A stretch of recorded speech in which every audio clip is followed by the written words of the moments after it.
ay xale perte ci seeni bakkan ay nit ay gor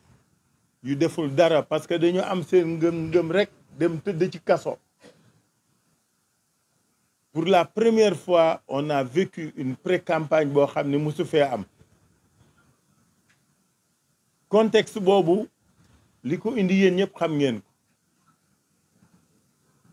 Le pouvoir qu'on a en face est aux abois. Dañu jaaxle dañu jommi. Ils étaient cernés de toutes parts. xam nga saa yoo acculé une bête su sësee ci mur mbëkk ak gaañ ak rey rek la xam parce que dootul demee xel xol dong lay demee. Et c'est ce sauve-qui-peut qui a fait qu'on a été dans un scrutin, en tout cas dans un pré-scrutin très chahuté, très houleux, très disputé, et malheureusement qui laissera des traces pendant longtemps dans l'histoire politique et démocratique de ce pays. Ni ñu organiser législative ren yi mosu fee am. Contexte boobu moo tax ba ku nekk ci ñun dem nga ci élection yi ak xel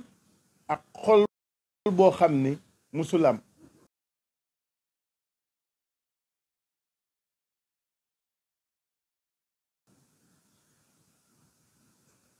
Mais yàlla may nañu parce que nag loolu mooy chance su réew mi ñu am askan woo xam ne il est capable de discernement, il est capable de responsabilité et il est capable en des moments déterminés de son évolution et de son histoire de s'assumer, de s'affirmer, pour ne pas dire de s'émanciper de toutes les contraintes et de toutes les pesanteurs yi ñuy teg ci kawam. Loolu moo am ci scrutin bii pa. Scrutin bi am aussi dans un contexte où l'opposition a compris. Parce que quand l'État a failli, parce que li marqué élection yi mooy que ni c'est l'État à travers toutes ses institutions et à travers ses organes d'exécution, c'est cet État-là qui a failli et qui est à la base de l'imbroglio et de tous les problèmes que nous avons vécus. État boobu moo ñu imposer loolu ñu jàmmarloog moom ak xel parce que sooy xeex ak ñenn ñi nga xam ni wéeru wuñu yaakaaruñu lu dul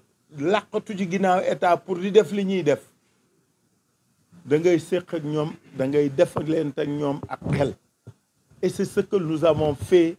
à travers l'opposition la plus significative de ce pays. C'est ce qui explique cette présence-ci. L'intercoalition Yewwi Wallu est une réponse politique, est un message politique, est une attitude politique d'hommes politiques responsables qui ont compris que face à la brutalité et à tous les excès, il fallait une attitude de responsable, mais une attitude intelligente. C'est ce qui a donné naissance à l'intercoalition Yewwi Wallu. Mu bett leen lool, ce fut une très grosse surprise. Mais ce fut une agréable surprise pour l'opinion nationale, qui a compris qu'on l'a comprise. Parce que li ñu mës bëgg mooy dañ ne tant que opposition bi mi ngi xiiroo mi ngi divisé wu ñoom dañuy jaaxle. Et nous avions tiré les leçons de 2012. Nous avions tiré les leçons de 2017. Et nous avions tiré les leçons de 2019. moo tax Yewwi Wallu doon réponse boo xam ni moo ñu waral tey la satisfaction que askanu Sénégal di dund tey. ñu dem ci élection yi xel, dem ci élection yi ak dëgërlu, dem ci élection yi ak fermeté ak engagement yu mat sëkk. Gis ngeen ni ñu defee campagne bi parce que pré-campagne bi dund ngeen ko ay xeex la ay xuloo la ay nit ñu dee la. ñi ci ñàkk seen bakkan c'est des martyrs de la démocratie ñoo ngi jaal seeni wayjur ñoo ngi jaal seeni mbokk ñoo ngi koy jaal askan wi ñiñ ci tëj kaso ils furent des otages et des prisonniers politiques ñoo ngi leen di ndokkeel parce que kaso moom léegi day yokk wante du wàññi kenn ñi ci gaañu parce qu'il y en a beaucoup de blessés ñoo ngi leen di massaw mais lépp saurait été vain su fekkoon tey mbégte bi ñu yàlla may amul parce que tey nag dañuy sant yàlla dañuy sant askanu Sénégal parce que notre démocratie a montré sa maturité et sa capacité à s'émanciper d'un certain nombre de contraintes pour s'élever. Et c'est cette démocratie-là que nous fêtons avec la victoire de l'intercoalition Yewwi Wallu aux législatives de 2023. Parce que coow leeg wax ju bari yëpp loolu lañ doon bañ mais li yàlla def tey et qui est indéniable élection yi moom ñoo ko gagné. Les interventions qui vont suivre vont vous en apporter la preuve et la démonstration. ñoo ko gagné pas parce que dañuy sos wala dañuy sooke ñoo ko gagné parce que melu ñu ni ñenn ñi ñun duñu sos PV ñun duñu créer ay victoire. Nous sommes des gens responsables qui travaillons sur la base de principes, de règles, de textes, mais sur la base de faits et de preuves. C'est avec des PV normaux, issus du processus et non préfabriqués, que la ñuy wax li ñu wax. ñi ci tegu daañ ko wax li mu mën rek bëral Sénégal mooy dañu gagné te duñu nangu ku sàcc suñu victoire. duñu nangu ku confisquer suñu victoire duñu nangu sax ku ñëw di ko jéem a tilimal wala gàkkal notre victoire ne fait aucun doute ci kàttanu yàlla mais surtout grâce aux Sénégalais et aux Sénégalaises ñu leen di gërëm di leen sant donc conférence de presse bi point de presse bi c'est pour vous expliquer lan la ñu am ak fan la ñu wekk li ñu wax may féliciter bu baax les têtes de liste de Wallu et de Yewwi.